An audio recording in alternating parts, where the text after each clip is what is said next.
First and foremost, I'd like to acknowledge that this video is about more than just the French and German sort of a topic that I'm presenting. It's more of a blueprint for international collaboration, but I'd like to explore more specifically the differences, the clichés, the challenges in this French-German environment that I'm familiar with, and how to build bridges, really. That's what I'm all about in this video. The personal story background for me, I'm French-German myself, and I really have gone through the French-German system in terms of going to school in French-German schools, grown up with both countries being part of my everyday. Europe as a bridge between cultures and as a blueprint, as I mentioned, a place to exchange, to find a way to actively engage in dialogue. I find that to be very central, and I'd like to also explore it in the next video that I'm about to make, where it will be about more specifically the difference between the US and Europe, given that in Europe we have much more of a cultural exchange that's part of the landscape overall. This being based in my points of view, my opinions, really, you can leave a comment to bring some nuance to what I'm saying. You can like the video, you can subscribe to the channel. And to start off, to kick things off, I'd like to mention the most prevalent differences that I can think of. The much more top-down approach to French everyday, to the school system, to work, where everything goes from Paris, and we can find that in a very specific way. Also in the history of France, with the King of France being really present on all levels of government and having the final say in many ways, whereas in the German culture there's much more of a patchwork of different regions and different traditions and different places that had a much less of a unified sort of approach to things, which really one can find specifically in the school system, as I mentioned. And it's not so much of a German side discipline approach and French side creativity, you know, the artist type of thing. There's some truth to that, but I find it much more complex and nuanced.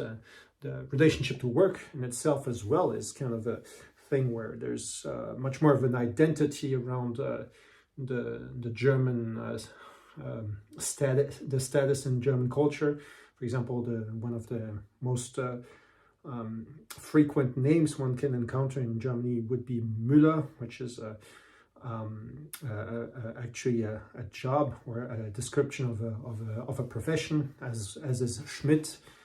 The English would have a smith. And even the tradition around the word work, be it Arbeit in Germany or Travail in France, has kind of a different connotation to it. In French, the word travail really is rooted etymologically to the word to an instrument of torture in medieval times. I think so. One might want to check that if I'm not mistaken here. Though it's much more again a top-down thing, an idea of unity in France, and much more of a plurality of states, where, you know, in Germany, the chancellor isn't that much of a unifying figure as much as the president in France, which reminds us of the King Louis XIV as the Sun King, really. It also has an impact on the sort of cultural movements that were much more significant in both France and Germany.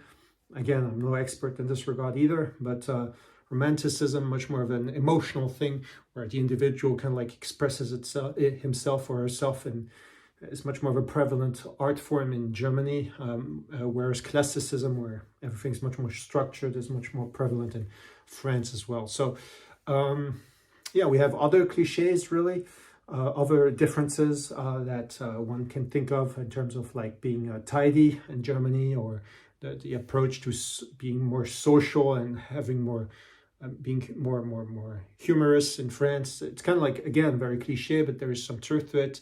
Thing is, it really underpins, or it really expresses something deeper. It's much more of a tip of an iceberg type thing than really a truth in itself. And me exploring it really points to the idea that we can actually find ways to cooperate beyond very massive differences in that very tight space, really, that is Europe, which is what led to wars in the past, and which can really eventually lead to the diversity of points of view that can really enrich one another. So, which is really the idea. Overall, the difficulty, I would say, of the cultural differences really lies in misunderstandings emerging from these different cultural standings or cultural backgrounds, really, where the more Latin, the more rooted in Latin tradition, French culture, as opposed to Germanic, have kind of like different ways of communicating things, be it in the nonverbal or in expectations around work or exchanges, be it even in the personal realms, where one can be much more enthusiastic in France without it being frowned upon, whereas in Germany it's seen as kind of like not very serious to do so. Germans are seen as much more cold in their approach, yet just listening to someone and being much more approving, just in nodding one's head, for instance, might be is much more of a gesture of a goodwill and appreciation in a very much more reserved fashion. Another example might be one at work, where one is much more direct in Germany, and in France one would be much more diplomatic about expectations, when being too direct might be taken as crass in France, or being diplomatic in Germany might be seen as a suggestion rather than just asking someone to do something. So all sorts of levels can lead to difficulties to bridge gaps, and actually building bridges eventually is, to me, taking the best of both worlds, finding a way to taking the German bread, for instance. There is a whole culture around bread with French cheese, for example. That's an example I really like, since both are delicious and work together to take the experience to a whole new level. And the important thing in order to really work together is to find common traditions, common values around democracy, for instance, or education, and trying to be open to the world as a Western country, to see the differences of each culture as more than just something that might be frowned upon or judged. It really is something specific that's been around for centuries or even millennia in certain cases, and that doesn't change just because we do not understand it at first and haven't been familiar with it for long enough to grasp its intricacies. So in my opinion, also, what really works in order to allow for a more sustainable communication and interaction between cultures is to be aware of the possibilities already in place in terms of like partnerships between cities, all sorts of organizations and institutions, be them they might be of a political nature or around arts or exposition, French-German fast trains between Berlin and Paris. Nowadays we have that, or universities and schools specifically, very central in that whole idea of working together, that allow for French-German scholarships or exchanges between universities on both sides of the border. On a much more personal level, I recall growing up around people who would go to Germany to buy certain items, grocery shopping. There is this amusement park close by, one of the greatest in the world in terms of entertainment, which people from France went to, or otherwise many German people would come for the culinary or the much more laid-back sort of way of life in France, to spend weekends and holidays, really. So there's a back and forth that can be enhanced from knowing about all of those things. Also, I'd say the cultural element, which is central to this channel, revolving, for example, around the TV station Arte, A-R-T-E, which is putting out great content with French and German versions of each program and documentary, high-level stuff. You can find it on YouTube as well, some of it, or on their official channel. It's really, building bridges is really much more than just a sort of like an abstraction. It's a posture, it's an attitude in life. It's something that's set forth in order to allow for better interactions.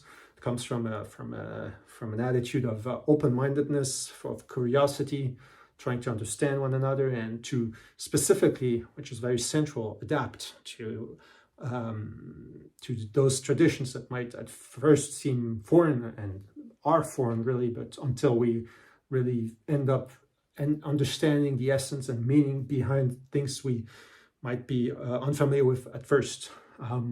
So really the French-German exchange in itself, again, as just a sort of blueprint for other exchanges, really also at the center of the whole European experience of the euro. Instead of having to trade currencies whenever one would travel across all sorts of borders in Europe, there were many more than there are nowadays on top of that. So finding ways to bridge gaps, finding ways to go beyond misunderstandings, understanding where different stances come from, having a proper methodology to actually address those things really comes in handy in order to eventually build a world where we can really understand one another beyond the obvious sort of things that we all share in common. Those central tenets, those central elements of the common values around democracy and dignity of human life and open-mindedness, those can be the cornerstones upon which to build, and therefore the specificities of every culture can be taken into account, given that it is based in a broader understanding that we all share something in common. Again, the Ode to Joy by Beethoven as the European anthem really proclaims that in joy we all are brothers, really.